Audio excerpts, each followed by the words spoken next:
This is Reimagining Higher Education, your go-to podcast with remarkable education leaders sharing personal stories from their experience in and around the sector, including reflection and hope for progress in the sector. With your host, Dr. Ashraf Mahate, consultant in the areas of international trade, export promotion, inward investment attraction and entrepreneurship, Fellow of the Royal Society of Arts, and member on Studiosity's Academic Advisory Board. Welcome. Hello, and a good day to everyone listening today. My name is Dr. Ashraf Mahate, and today I have the pleasure of interviewing Dr. Marc Poulin, who is the acting president of Abu Dhabi School of Management and also the acting president of the UAE Academy. Good day, Marc. How are you? I'm doing very well. Nice to talk to you again, Dr. Ashraf, and looking forward to our conversation. Yes. I mean, looking at what you've done, it's an amazing set of both management and research work. And I think a lot of this comes about from one's own experience, both as a student and then, we troll through the library manuals and academic journals as we do our PhDs. So I'd like to start off with what was university like for you? Both as undergraduate and as a postgraduate. And what are some of the things that are still very strong to you that you hold very dearly and also transfer in your teaching? Right. Yes, it's a very interesting question. I think all of us, it's been several years back, but you remember the essentials and what's important, and what kind of drove us to go into academics and basically teaching and enjoying that experience. So I think I would kind of separate them. I think I was very fortunate to attend McGill University in Montreal, a very well-renowned university, very competitive students right downtown the city. So it is a certain environment. It's not, I would say, the norm. And of course, I think the main value there is, people go, and you see it more now today, is university there to create jobs and create skills for the workplace, or is it just to make you grow and think better and all that? So you always have that compromise. And definitely over there, I definitely saw the importance of just growing oneself, and then over time you'll change and you'll fit wherever you'll fall. And I remember I was taking my bachelor degree in high school education in mathematics and computer science. So I was mixed with those in computer science and mathematics. And some of these people, they were taking philosophy also, and their goals was to be CEOs and leaders of companies. I'm like, what are you doing in mathematics and computer science? And it was all about the thinking process and developing oneself. The degrees had nothing to do with getting a job from that degree right off. So that experience for me, Miguel, I really focused on the importance of people pushing themselves to maximum, seeing where they're good, developing their capabilities rather than content and just knowledge.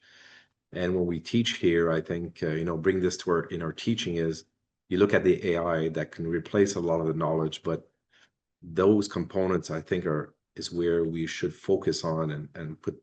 Yes, we need, with the new framework this year, focus a lot on the industry and skills, but at the same time, you can't forget that part that students need to develop their internal capabilities and strive and struggle and develop that. So that was the undergrad. The graduate, I would say, when I did my master's and PhD at University Laval, I would say it was almost an ideal world, and that's what kind of drove me to go on academics. I was lucky to have it was basically a government funded institution in Quebec with about 30,000 students. So a full-fledged university, a lot of research centers. And at that year, the King government were putting a lot of emphasis on research grants if you would get your industry partner. So if they give you $1 million, you need to get $1 million from the industry. So your research needed to be applied. And I was part of a big research group that really flourished well in that. And then it kind of got to see, well, yes, you can push your your theory, and it's all good and fun to develop that part. But at one point, it's got to be applicable to give some contribution in the short term to the economy. So that definitely, I also bring that a lot in the classroom. And at the same time, I was doing consultancy in the last years of my PhD to fund my studies. So I was lucky enough to be able to see in the industry what I can apply, what were the limitations. And in operation supply chain, the theory was kind of a little bit ahead of what you can do in the industry because of the technologies, data, clean data, change management. So everybody was always wanting to apply more than what could be possible. And in the students, that's what we see here in the masters. You teach them and they say, oh, I can apply this right away. And I say, hold on to your horses. I mean, there's one thing seeing the solution, there's nothing, the application, selling the idea, the change management. And so that is also something that I learned a lot in the graduate studies and your applied research is, in the short term, if you're going to go into applied research, really be careful on how you implement and how you apply it. And our students are all 99% Emiratis working in good positions, and they get these ideas here. And last thing I want to do is they go back to an organization and try to make a big change, and the whole thing falls apart. So you got to be careful on what you tell them and what they can do, and so it's a fine balance. So I think both of them gave me very different experience that I tried to apply. So I was fortunate to get that mix.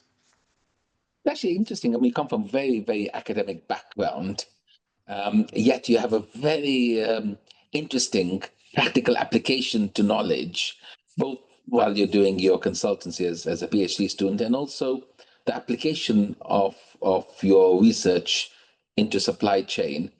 And I love the idea of how you bring this across to students, especially in the organization where you work. It is a school of management at the end of the Yes, day. yeah. So, I mean, what is actually important to you as an educator? And I don't know if you do much classroom teaching Yes. now, but nevertheless, and what's important to you as or what was important to you as an educator? Yeah, well, I've got to admit right now, I'm just fully 100% in admin and change management and leadership roles. So I am not teaching right now, except for some thesis supervision a little bit. But I've been here 15 years, so I guess the 13 years before that, I've taught many operations management and related courses. And what was interesting or lucky for me, I think, in operations is you have a lot of content that people can apply because it's operations and service and manufacturing. So everybody could relate to it in the workplace. So for me, it's important to get that mix. We know we know I would say the evolution and the rapid progression of education here in the region. And what's tough is to teach just at the right level and always adapt for who you have in front of you.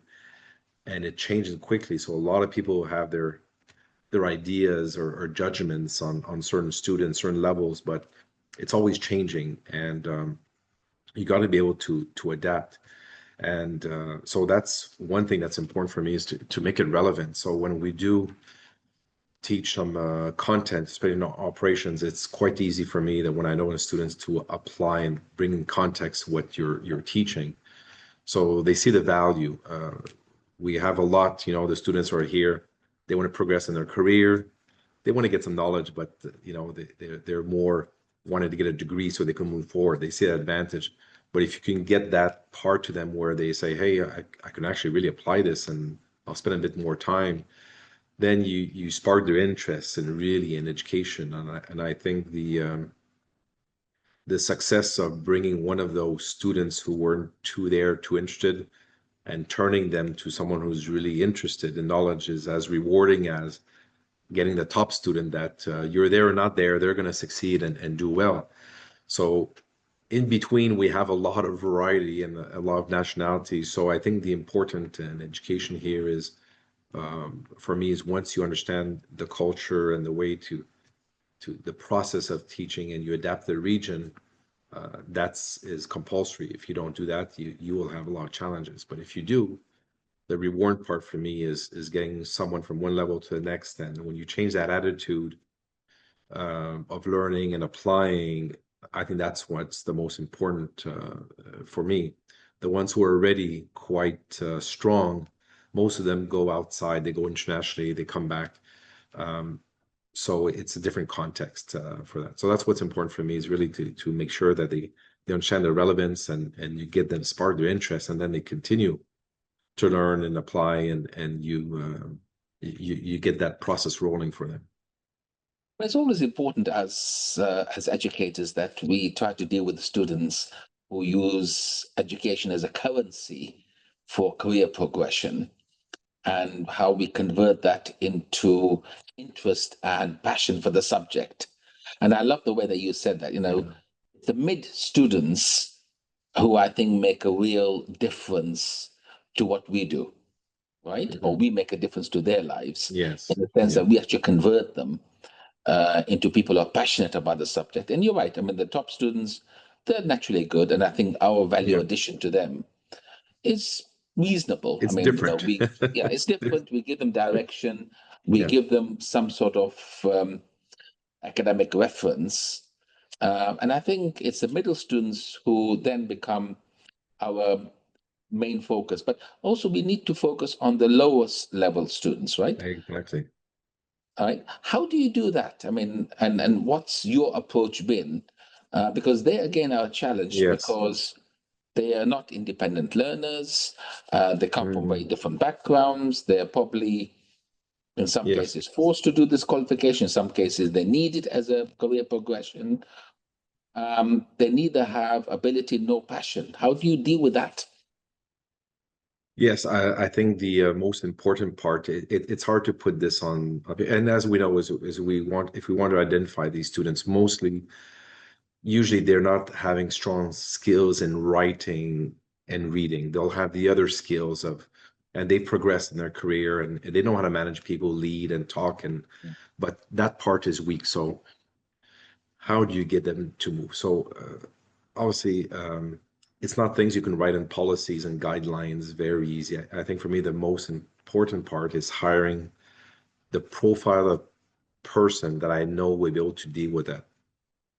And my undergrad was in the high school education. We spent a lot of courses in psychology and how to deal with the adults and the young, and you see a lot of these traits as they grow. Some of them are still there, but it's dealing how to deal with people properly. And with all the cultures we have here in the UAE, you cannot have a one way for everybody, but there's some common values that are there. And I think as a Canadian, some of these values that we're kind of born with our environment serve us well here. So definitely the part of being a little bit more laid back, a bit more patient, tolerance, and enduring a lot of repeats and changes and cancellation. So if you don't have that, it makes it very hard to deal with that. So my first thing is I need to hire the right people in terms of those characteristics. So this is all about their culture, their values, how they see things. We'll talk to everybody. And now I would say I'm getting better at it, because I've been in 3 different universities. I've hired at least 50 faculty easily.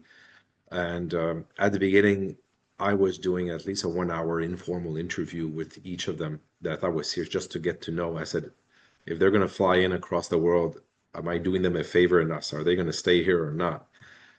So apart from all the teaching methods and all that, because once they have the proper character, they'll adapt and they'll get into it.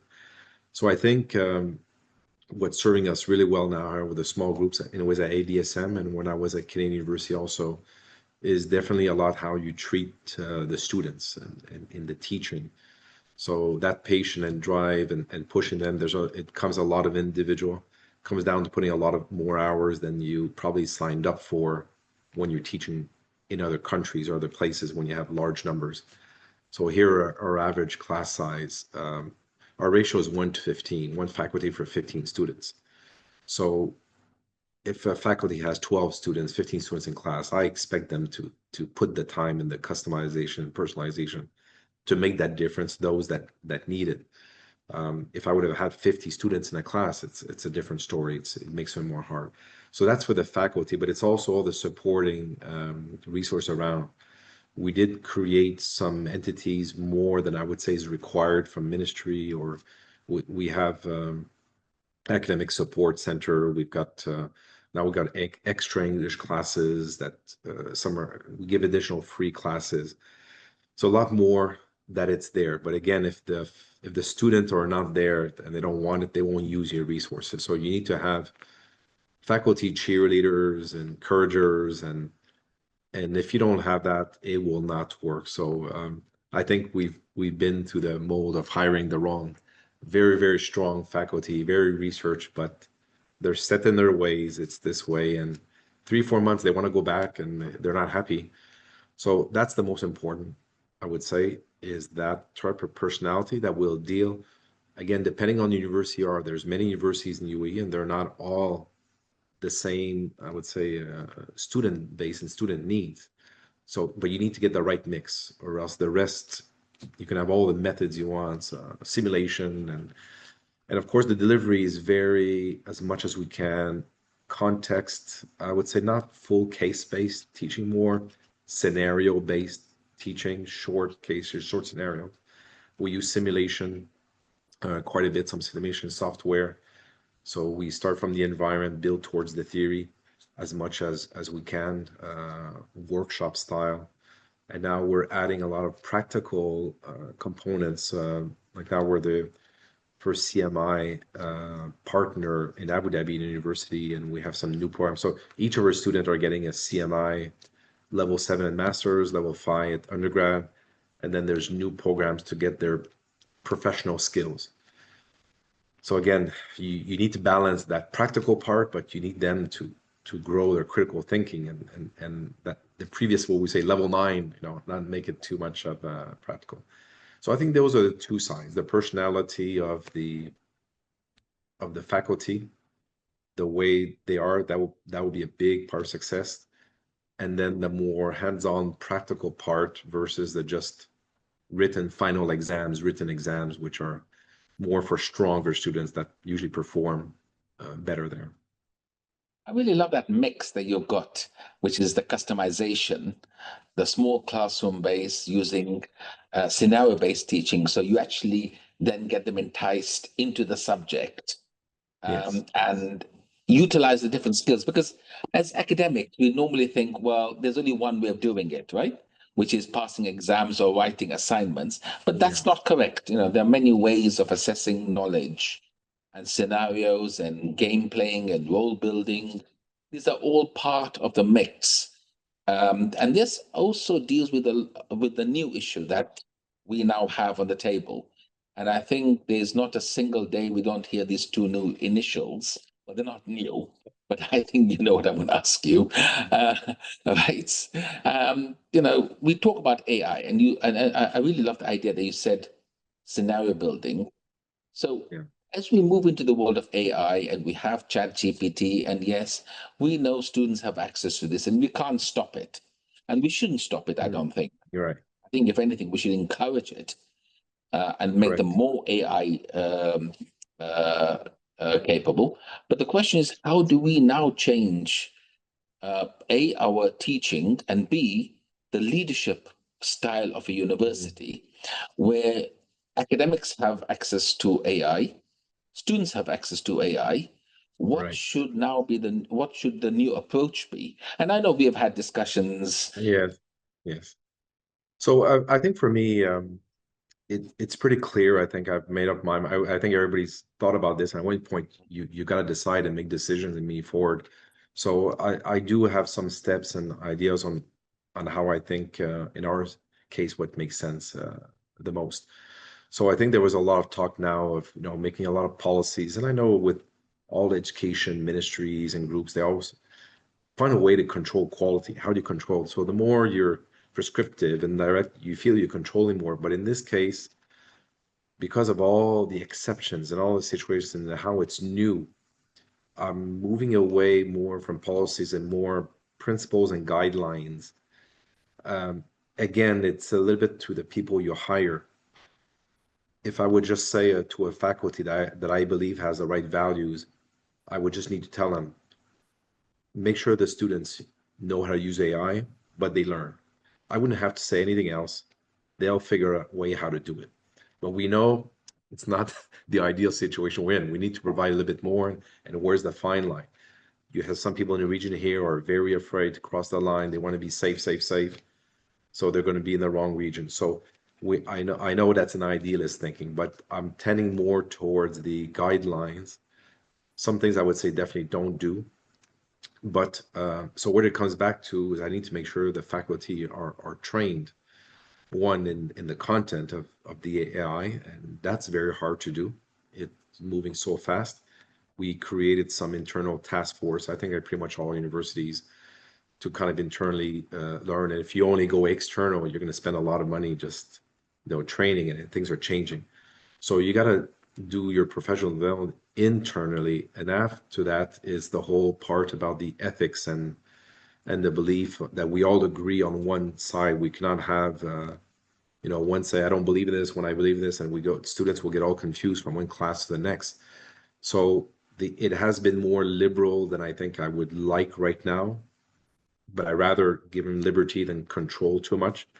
But definitely the direction we're giving is during the day-to-day work, the faculty and the students will use it. They'll walk them through how to do their research, how to do it. So they walk through some tools, students see that, but the trick is we show them how AI also could produce very bad results.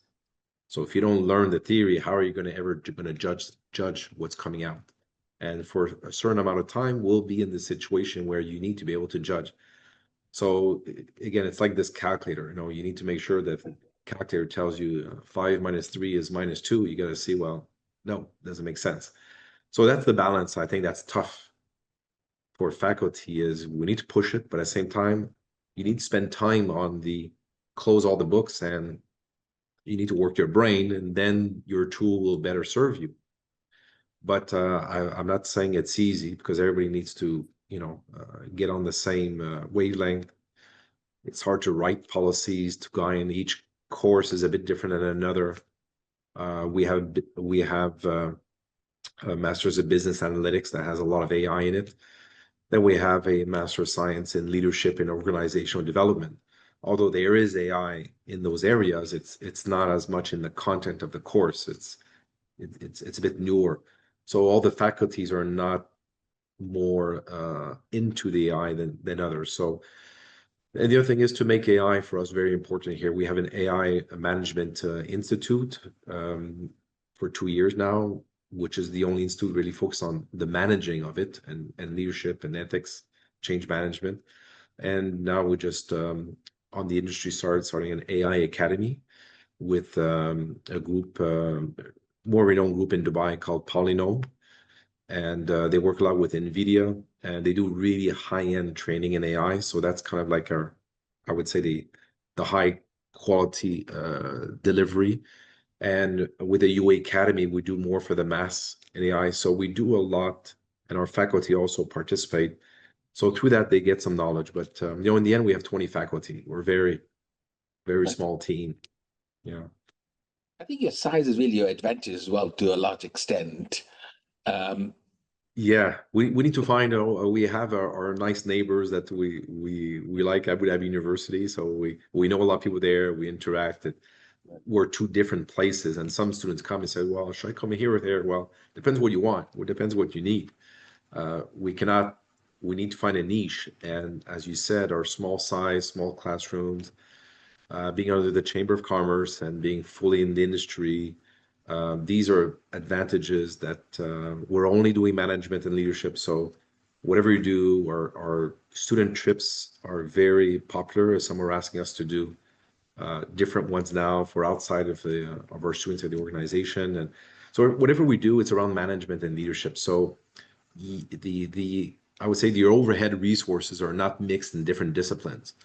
But a lot of students don't know this. It's not a culture here of a business school. They say, well, where are you ranked? Well, business schools don't necessarily rank.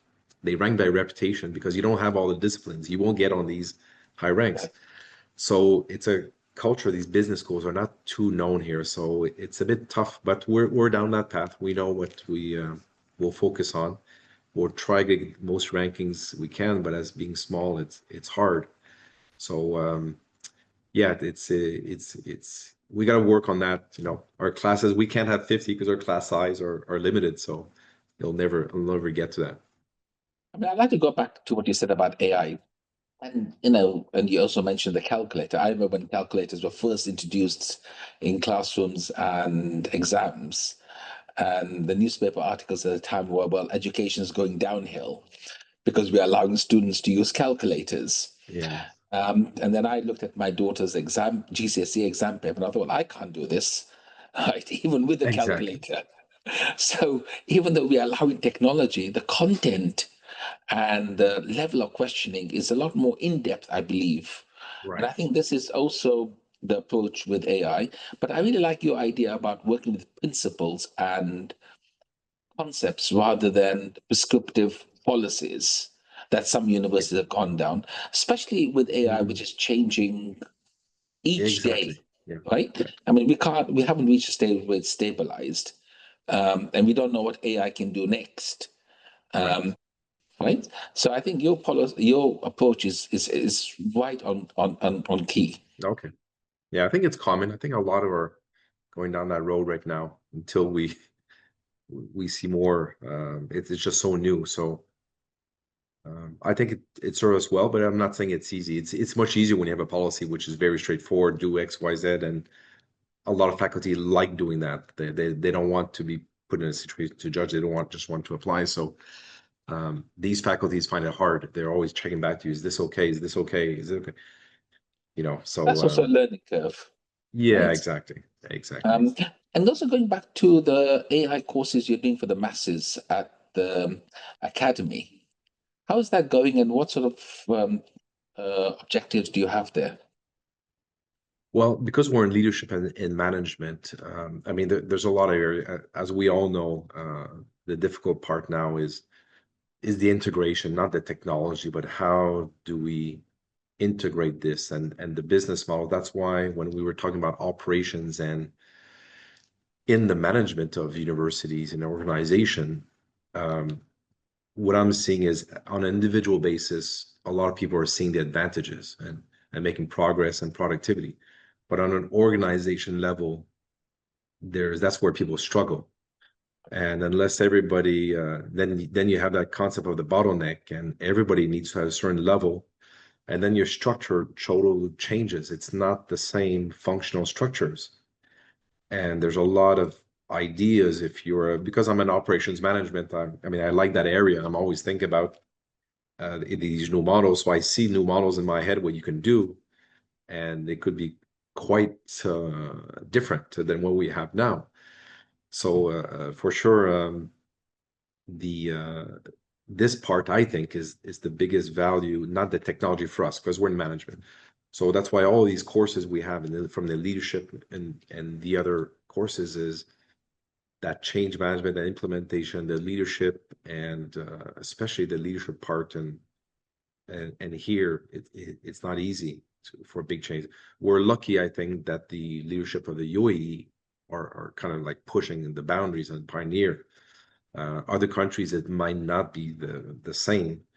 So we have that, but at least within organizations, some will go faster than others, depending on this adoption. So in our courses, we definitely focus a lot on that, on the implementation. So the courses that go around this, but at the base, if people don't understand AI properly, um, all of this is a bit useless. You need to get that base. You hear people talk with vocabulary sometimes, and what are they talking about? They're just hearing buzzwords and just re-saying the words, but it makes a big difference what they're saying. So a lot of education is the challenge being to get that base. So at the organization level, you can make drastic changes, and if you don't, someone will, and you won't be able to compete. But I could tell you, the size we are, I think it might be easier for us to do it than big universities to do this quick change. So we have to take advantage. And once you're small with these technologies, you can act pretty big. Yeah, it's also how you capitalize on the opportunities. And talking about the opportunities, what do you see as some of the challenges and also opportunities in the sector, both for your institution and generally for the sector? Yeah, I see a lot. We're working right now on our new. The timing was we have, as all universities, a required 5-year strategic plan, and ours were just happened to finish at the end of August 2025. So, with the new ministry framework that came out, I think that generates a lot of opportunities for universities where before everybody's kind of following the same rules, and now when you have KPIs, you can kind of select your KPIs. You can focus on the ones that are stronger for you. You can differentiate, focus your resource somewhere else. So the question now is, what do you really want to be? Because there's a lot of options. So do you want to be known for that research one? Do you want to know for the place that they're going to give you a job? The ones that are developing with the industry, the ones that are having the international. So each KPI, if you focus on a certain area, but it's going to be impossible to do everything. You won't be able to hit all of them. So the opportunity now for us, when we look at this, well, we're small, we're close to the industry, we're already in there. So of course, all these KPIs related to the industry, being involved, having them come into the classroom, we're already doing a lot of that. We have a big, we're small, but we have some important international partners, academic partners that are quite active with the incubator and transfers of technologies from China to here, from Russia to here. We have someone going to Canada next week. So we're working, we have a lot of examples where young companies are coming to the region, mixing with our students, and with the incubator going to the market. So we can focus on these areas, and well, you need the resource, you need the profile of the faculty. So now with my faculty budget, I can remix it to focus there, where before, as you know, you need to have all PhDs teaching a very specific area. Well, now we're going to have someone a bit more in industry, maybe less publication, and I can make my mix better than before. So I think the biggest opportunity is what the ministry did with this new framework is really, but at the same time, the message is clear. With where they have their input or their reach, you cannot have low quality because some of your KPIs will just not work. So you got to maintain the quality. So that's why I'm saying is you cannot be everywhere and do everything very well. You're gonna have to, if you want to still have quality and manage your resources, you focus on some areas. So for us, it's definitely going to be on the industry skills, holistic education in the management, definitely the small classes, and I think that's where we'll focus. But if some people want like the big pools and the big fields and the big stadiums, it's not here. It's a place for other reasons. I don't think there'll be many universities who could actually compete in that space where you're bringing in startups, you're doing the eco-finance as well, the ecosystem for the Yeah. whole financing of startups and scaling up. I mean, that requires, not only industry collaboration, but, as you said, small classrooms, in-depth knowledge, industry players. I mean, academics just aren't brilliant entrepreneurs, right? It's different. It's really different. So you gotta hire some that are into this mode. It's not your normal academic profile that will enjoy it, even if you put it in front of them and you put all the incentives. Some are just not interested. It's not their genetic or their interests. So you just have to have the resources. And once you have your resources, you can't just turn around and each month, once you have your faculty here from abroad, you got to stick to it and focus. So it'll be very important to do a clear strategic plan, have all your resources aligned, and then really focus and compete. I think it's a very, I think everybody, there's no doubt how UAE and Abu Dhabi is in a growing path, and there's a big focus globally here. So there's a lot of opportunities. I know there's universities that are refusing students because there's just a lot of people coming in. So the market and the economy is it's the timing is perfect right now. If you do something that makes sense, you should be able to find your place and find an interest for students here. I mean, that's the opportunity. And that's actually quite Yeah. interesting because there are over 100 universities in the UAE. Yeah. And there'll be more. It actually sounds amazing for a country with just 9 million people. I mean, I've written an article about how the UAE is overbanked with 54 banks. But when you have more than 100 universities, right, Yes. for 9 million people, but obviously it's they're absorbing the students who can't get into North America or Europe and other parts of the world. But what would you say is a challenge for the sector? Well, I think one that's connected, not in particular order, but in that addressing this is the reputation. I think things are moving quickly. Globally, I don't think people will look at UAE as, I'm going to go get strong in education. UAE is on the top of my list. So us being here for 10, 15 years, we see the change, but there's a lot of branding out there that needs to be done. So a challenge is we've started pushing to advertising for international students. And we did get quite a bit of interest. And I think that's just the slow progress of people knowing more about Abu Dhabi and coming here. But I think the global interest for international students is a challenge to come here. I would say another challenge is definitely the cost. I mean,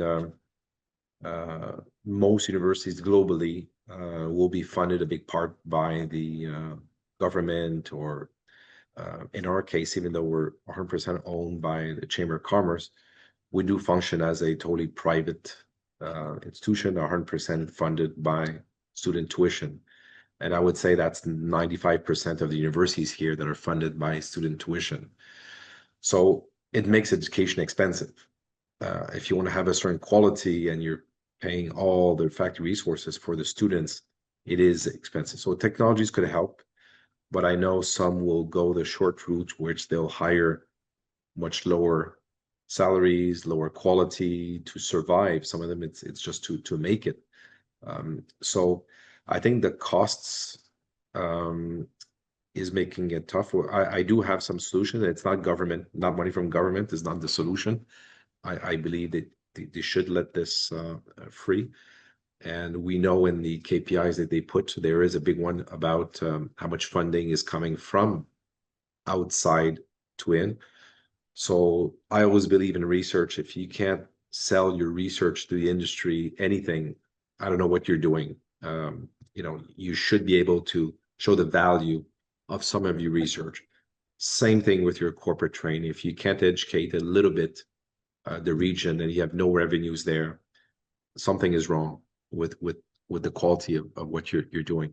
And then there's the whole culture of the alumni, which is not as what it could be, where the alumni are really involved. They bring back funding into the institution.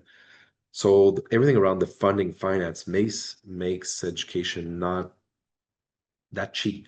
Now, it's still not as expensive as some places in the world, but I think it is an obstacle for some of our students. So we give a lot of scholarship. We have a very high average percentage scholarship to deal with this. We're still aiming for, non-for-profit or private, but it's still, we're trying to break even, basically. So we try to help the students out, but I think that's a challenge. And lastly, I would say is the marketing branding. It's a quite diversified population of all the nationalities, expats, people coming in. So it's hard to target your students, and it's a moving target. Where again, if I'm in Canada, it's very easy to do my marketing and who my client is. But here, you got to be focused, or else it's hard to attract the right students. And some students don't know us at all. They don't know ADSM, and they live in Abu Dhabi. So because we're not marketing them, we're targeting the ones we know will come. But those are some challenges we have for sure. You are actually quite ideally placed because you were an educator, and now you're, of course, for the last few years doing a leadership role. So if I gave you a magic wand, what is the one change that you could make for students that will make life better for them, enhance their experience? Oh boy, this is a very interesting question. Well, yeah, for one of these challenges, I mean, I do believe a lot in in the value of earning what you obtain. So giving money is not, I think, the solution, but having indirectly other ways that we can fund our research and other costs to reduce the tuition fees would give more accessibility. So I think the whole, I mean, you're in economics. If you look at the whole economy, if there would be opportunities for students more to get jobs to fund and get that whole ecosystem, get research assistance and pay their way a bit more, but affordable way, that would be the ideal. But right now, it's a bit tough for some of them to have opportunities to generate their own income. And we have some students that they come to us, where can we work a little bit to help? We can do many things, and there's not many opportunities for them to generate this. But that's a very specific point, I think, on the financing. But I think for them, if they could see what we see when we're more mature, the benefits of the education and spending the time and the effort, that's what I would wish for them. Then they'll find a way to get what they need to get. But you see a lot of the younger population still a little bit laissez-faire, nonchalant, and a bit, I think it's global. It's not just here. But when there's more parents with more means here and want to, they think they're well intentioned to take care of them and not letting them go out and make their own errors and so some of them are a little bit I would say too soft or not. They need a little bit more for their own good. They need a bit more seriousness on the work and study. So I wish with a wand that you can lighten them up with that, and that would change a lot for them. Yeah. I love the sentence you just said now, if they could see what we can see being Yeah. older. Um, well, obviously, you and I are both older than us, most of our students. Not all. I mean, I have had students who are Yeah. much older than me. Um, but looking back at your own career path and the various different things you've done, and you've done amazing things, both here and, of course, around the world. What is the advice that you would give your younger self? And by the way, I ask this question to myself each day, Yeah. right? What could have I done differently? But what are some of the pieces of advice that you could give yourself? Yeah, I think we've all, the more we get older, the more we think about this one. And I think the answer will change over time. But right now, seriously, I would not change very much. Maybe a little bit less of don't stress as much, about things when you're younger. But I think trying to make the most of your time for me is one of the most important value, to not waste time. And that's something I probably overdid. I did some burnouts early on, but some of it was making too much of a big deal of things that are small when you look back at it. You stress Yeah. for nothing. But I think for myself, the different things I've tried and paths, I wouldn't change that. And I think that went well. Excellent. And you're right, stress, burnout, um, of course, they're more common now. And I think a lot more people should Yes, take heed of that. And I love the idea about wasting time, because we tend to do a lot of that.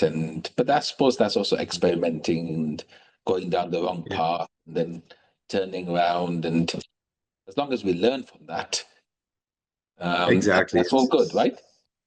Exactly. I think inside, everybody knows, your conscience knows if you've wasted time or not.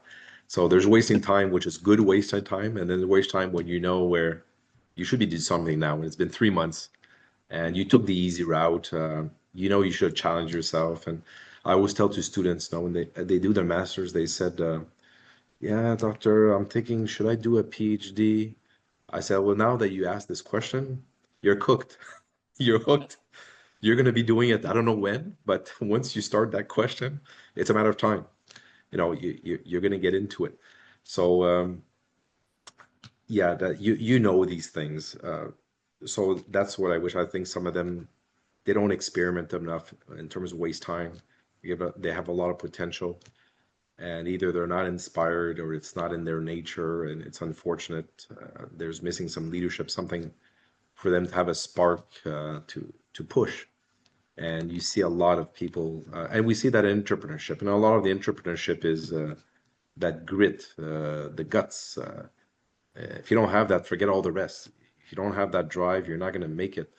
And a lot of young people don't have that. So, of course, it's a lot of your upbringing and your environment. And did you develop that? Were you forced to develop that or not? So, yeah, that's the part of wasted time, I think, is the easy route, or not just staying stagnant for a year and, not taking opportunities. Is I think that's important when you're young, because later on it's a bit harder to do it too, and to find yourself. Dr. Marc, it's been a fascinating conversation. We've learned so much about what you do, what your organization does, and your future plans. And I think we could go on for a lot longer. But like all good things, we have to come to an end. I'd like to thank you for your time today, and hopefully we'll have another conversation sometime very soon. Thank you, Dr. Marc. Thank you very much. It was my pleasure. And anytime you need me again, I'll be more than happy to contribute. Visit studiosity.com/studentsfirst for the next Students First Symposium, an open forum for faculty, staff, and academics to candidly discuss and progress the issues that matter most in higher education.